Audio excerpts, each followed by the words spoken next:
मुंबई गोवा महामार्गावर बांदा बसस्थानक नजीक असलेल्या दुसऱ्या पुलावरून भरधाव वेगात असलेली क्रेटा कार मध्यरात्री 1च्या सुमारास ओहळात कोसळली। या गाडीत 4 जण होते। सुदैवाने गाडीचा सनरूफ उघडल्याने हे 4ही जण बचावले।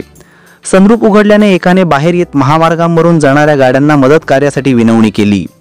दरम्यान अन्य 3 जण गाडीच्या टप्प्यावर उभे राहून मदतीसाठी आरडाओरड करत होते। दरम्यान गस्तीवर असलेल्या पोलिसांना माहिती मिळताच त्यांनी तुडुंब भरलेल्या ओहळातून त्यांना बाहेर काढले। प्रथम त्यांना लाईफ जॅकेट देत दोरीच्या सहाय्याने बाहेर काढले। या 4ही जण सुखरूप असून त्यांना कोणतीही दुखापत झाली नाही। सदरचे वाहन सावंतवाडीहून गोव्याच्या दिशेने जात होते। यावेळी पोलीस कर्मचारी विलास भोगले, राजाराम कापसे, रोहित कांबळे, दाजी परब या पोलीस कर्मचाऱ्यांनी या तिघांचे प्राण वाचविले। या सर्व कर्मचाऱ्यांचे सर्व स्तरातून कौतुक होत आहे। दुपारी क्रेनच्या सहाय्याने ही कार बाहेर काढण्यात आली।